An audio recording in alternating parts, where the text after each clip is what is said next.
2 பெயர்ச்சிகள் சேர்ந்து ஒரு விதமான சந்தோஷத்தை கன்னிராசினியர்களுக்கு கொடுக்க போகிறதுங்க.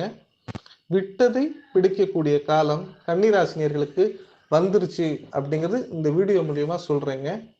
உலகெங்கிலும் வாழும் எனது அருமை கன்னிராசி நேர்களே, கன்னி லக்ன நேர்களே, கண்டிப்பா சுக்கிரனும் செவ்வாயும் சேர்ந்து உங்களுக்கு அஷ்ட யோகத்தை கொடுக்க போகிறார்கள் அப்படின்னு சொல்லலாம்.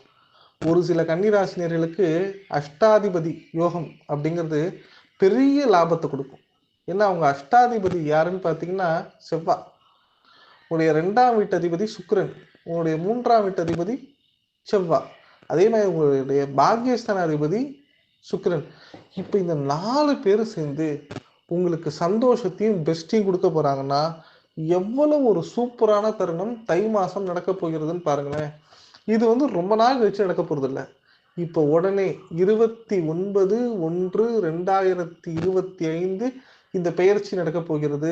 என்னோட சேனலை சப்ஸ்கிரைப் பண்ணி வச்சுக்கோங்க. இந்த பெயர்ச்சி உங்களுக்கு அவ்வளவு சூப்பராக இருக்க போகிறது. இந்த வீடியோவை சேவ் பண்ணி வச்சுக்கோங்க. கேட்கும் போதே இந்த என்னென்ன பாசிட்டிவான விஷயங்கள் உங்களுக்கு நடக்க போகுதுன்னு சந்தோஷத்தையும் மகிழ்ச்சியும் கொடுக்குங்க. கன்னிராசினியர்களே, நான் ரொம்ப ஸ்பீடாக ஒரு வீடியோவை கொண்டு போக விரும்பலை, ரொம்ப ஸ்லோவாகவும் கொண்டு போக விரும்பலை, ரொம்ப நிதானமாக சொல்கிறேன். கன்னிராசிக்கு கோச்சாரம் ரொம்ப மோசமாக இருக்கு. சுயஜாதகத்தில் 6ஆம் அதிபதி தசை 8ஆம் அதிபதி புத்தி நடந்ததுன்னா ரொம்ப ரொம்ப கஷ்டம். பணம் அப்படிங்கிறது ரொம்ப ஒரு ஏமாற்றத்தை கொடுத்துருக்கும். அதே மாதிரி திருமணம் ஆகாமல் நிறைய கன்னிராசினியர்கள் வருத்தப்பட்டு கொண்டிருப்பார்கள். ஒரு சில கன்னிராசினியர்களுக்கு ஃபினான்ஷியல்ங்கிறத தாண்டி உடல் ரீதியான பிரச்சனைகள் அதிகமாக இருக்கும். ஒரு சில பேருக்கு வேலையே கிடைக்காம அவங்க வாழ்க்கை சும்மா வெறுமனேன்னு போகும். இப்படி நிறைய ஏற்ற இறக்கங்கள் இருக்கக்கூடிய வாழ்க்கையில் மத்தளத்துக்கு 4 சைடு அடிங்கிற மாதிரி உங்களுக்கு பிரச்சனை மட்டும் வந்துகிட்டே இருக்கும். எதையும் சமாளித்து வாழ்ந்து விடலாம் அப்படின்னு நினைக்கும் போதுதான் சங்கடங்கள் அதிகமாக வருகிறது. சரி, இப்ப இந்த வீடியோக்குள்ள போலாம். முக்கியமா சுக்கிரன் பெயர்ச்சி ஆகிறார். அதுவும் உங்க 7ஆம் இடத்துல போய் உச்சம் பெறுகிறார். 2ஆம் வீட்டதிபதி 9ஆம் வீட்டதிபதி 7இல் உச்சமடையும் போது விபரீத ராஜயோகம் ஏற்படுகிறது. அதுவும் சுக்கிரன் அப்படிங்கிறது குடும்பஸ்தான அதிபதி. திருமண குருபலன் அப்படிங்கிறது ஒவ்வொரு கன்னிராசினியர்களுக்கும் ஏற்படுகிறது.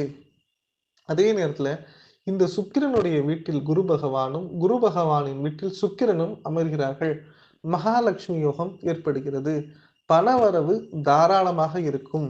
உங்களுக்கு எவ்வளவு பெரிய கடன் தொல்லை இருந்தாலும் சரி, எவ்வளவு பெரிய பண கஷ்டம் இருந்தாலும் சரி, அது நொடி பொழுதில் மாறிவிடும் அப்படின்னு சொல்லலாம். அதே நேரத்துல நம்ம வீட்டுக்கு மகாலட்சுமின்னா 2 பேர் சொல்லுவாங்க, பெற்ற தாயும் கட்டிய மனைவியும் தான். ஸோ இந்த மகாலட்சுமி யோகத்தால என்ன ஆகும் அப்படின்னு பார்த்தீங்கன்னா, இவங்க 2 பேர்ட்டேருந்து ஏற்பட்ட பிரச்சனைகள் குறையும். அதே மாதிரி பெண்களுக்கு கணவனால் ஏற்பட்ட மன வலி அப்படிங்கிறது குறையும், சுமை குறையும்னு சொல்லலாம். உடல் ரீதியான பிரச்சனைகள், மருத்துவ செலவுகள் குறையும். சுக்கிரன் உச்சம் பெறும்போது வாழ்க்கை மிக மிக பயனுள்ளதாக இருக்கும். எதிர்பார்த்த சில ஆசைகள் வெற்றிகரமாக நடக்கும். ஏமாற்றங்கள் முடிவுக்கு வரும். தொடர் தோல்விகள் உங்களை வருத்தப்பட வைத்திருக்கும்ல, அது சரியாகும். உங்களுடைய நீண்ட நாள் கனவுகள் நிறைவேறும். பிடிச்ச இடத்துல போய் வேலை பார்க்கறதுக்கான அமைப்பும், இழந்த சொந்தங்களையும் இழந்த மரியாதைகளையும் மீட்டு விடலாம். ஓப்பனா சொல்லணும்னா 9ஆம் இடம் பலம் பெறும்போது தந்தை வழி ஆதாயம் ஏற்படும். இடம் வாங்குவதற்கும் இடம் கட்டுவதற்கும் சொந்தமா பிசினஸ் பண்ணுவதற்கும் ஒவ்வொரு கன்னிராசினர்களுக்கும் சூப்பரான நேரம்.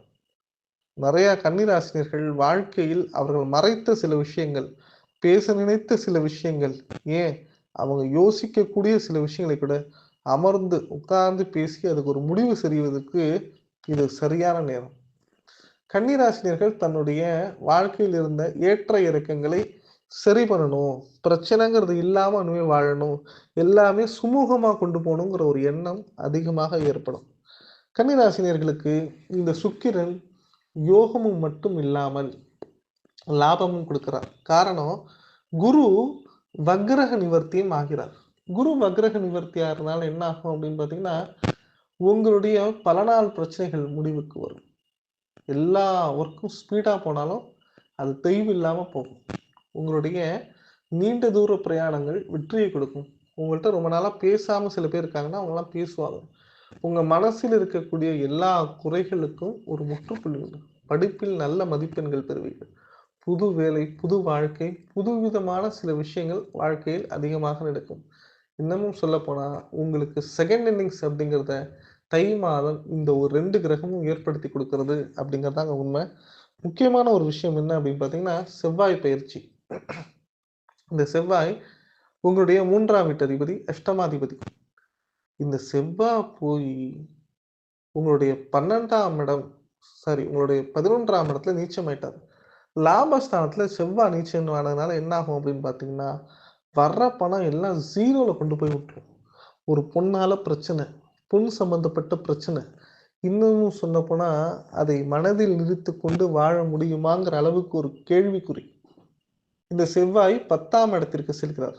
ஸோ, தொழிலு, பர்சன்லாம் வச்சு மிரட்டிச்சு நம்மள வந்து காயப்படுத்துறாங்கன்னா, அதிலிருந்து விடுதலை ஏற்படும். ஆண்களுக்கும் சரி, உங்களுடைய பாதிப்புகள், எந்த விதமான பாதிப்புகளும் சரி செய்யப்படும் அப்படின்னு சொல்லலாம். நீண்ட தூர பிரயாணங்கள் குறைபடும்.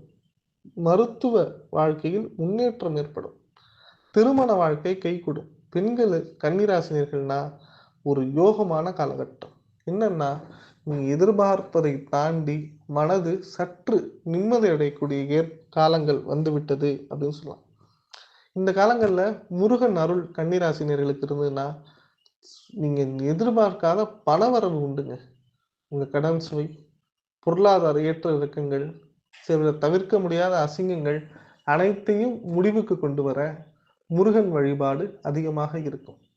நான் கன்னிராசினாலே ஒரே ஒரு விஷயம் தான் சொல்லுவேன். எப்போதுமே தை முதல் 10 தேதி பொறுமையா இருந்துட்டீங்க அப்படின்னா, தை 20 தேதியிலேருந்து உங்களுக்கு சூப்பரா இருக்கும் அப்படிங்கிறத சொல்லலாங்க. இதுல இந்த அஷ்டமகா யோகம்ங்கிறது உங்களுக்கு 3 விதமா ஒர்க் ஆகுங்க. உங்கள நம்பி ஏமாற்றியவர்கள் திருப்பி பணம் வந்து தருவாங்க. உங்களிடம் நீண்ட நாட்களாக பதில் சொல்லாதவர்கள் வந்து உங்களுக்கு என்ன விதமான ஆன்சர் சொல்லணுமோ அந்த ஆன்சர் சொல்லிட்டு போயிடுவாங்க. லாஸ்ட் விஷயம், நீங்க ஒருத்தங்கள பார்க்கணும்னு நினைக்கிறீங்க, பார்க்கவே முடியல. நீங்க ஒரு விஷயத்த கம்யூனிகேட் பண்ணணுங்கிறத விட, அதை முழுமையாக செயல்படுத்த வேண்டும். நடைமுறைக்கு கொண்டு வர வேண்டும். உங்க மனசுல இருக்கிற எல்லா விஷயத்தையும் ஓப்பனா பேசி, எல்லாத்துக்கும் ஒரு சொல்யூஷன கொண்டு வந்து, உங்க மனசுல இருக்கக்கூடிய சில சொல்ல முடியாத விஷயங்களையும் செய்ய முடியுமா? அப்படின்னா, கண்டிப்பாக முடியும் அப்படின்னு சொல்லலாம். அந்த அளவுக்கு ஒரு பெஸ்ட்டான டைம். இது எவ்வளவு நாள் இருக்கும் அப்படின்னு பார்த்தீங்கன்னா, ஒரு 80 நாள் இருக்குங்க. இந்த 80 நாட்கள் நீங்க இழந்தது எதுவா இருந்தாலும் சரி, அத மீட்டு வாழ்க்கையை வளமானதாக மாத்திடலாம். அதோட தாண்டி கிரகங்கள் மற்ற கிரகங்களும் உங்களுக்கு சாதகமாக இருக்கிறது. அதாவது ஜென்ம கேது விலகுகிறது. ஸோ 7ஆம் இடத்துல இருந்த ராகுவும் விலகுகிறார். பண வருமானம் தாராளமாக இருக்கும். குடும்பத்தில் ஏற்பட்ட கணவன் மனைவி கருத்து ஒற்றுமைகள் முடிவுக்கு வரும். 3ஆம் நபர் தலையீடு, 3ஆம் நபரால் ஏற்பட்ட குழப்பம், 3ஆம் நபர் நம்ம திருமண வாழ்க்கையை கண்ட்ரோலா வச்சிருக்காங்க அப்படின்னா, அதற்கும் ஒரு முற்றுப்புள்ளி வந்து விட்டது அப்படின்னு சொல்லலாம். கிளைமாக்ஸா ஒரு விஷயம் சொல்றேங்க. 10ல் செவ்வாய் வருகிறார். இடம் வாங்கும் யோகம் உண்டு. உங்கள் லேண்ட் சம்பந்தப்பட்ட பிரச்சனைகள் முடிவுக்கு வரும். சொந்த பூமியில பிசினஸ் பண்ணுவதற்கான நேரம் வந்துவிட்டது அப்படின்னு சொல்லலாம். கூட்டி கழிச்சு எப்படி பார்த்தாலுமே சரி, தை முதல் 15 தேதிக்கு பிறகு கன்னிராசினியர்களுக்கு ஜெயமும், வெற்றியும் 100% உண்டுன்னு சொல்லலாங்க. உங்களுக்கு ஏதாவது சந்தேகம் இருந்தா என்னோட கமெண்ட் பாக்ஸ்ல கமெண்ட் பண்ணுங்க. உங்களுக்கு ஜாதகம் பார்க்கணும்னா என் நம்பருக்கு கால் பண்ணுங்க. வீடியோ பிடிச்சிருந்தா லைக் பண்ணுங்க. சேனல் பிடிச்சிருந்தா சப்ஸ்கிரைப் பண்ணுங்க. நன்றி, வணக்கம். இத உங்க கன்னிராசினியர்கள் எல்லாருக்கும் ஷேர் பண்ணுங்க.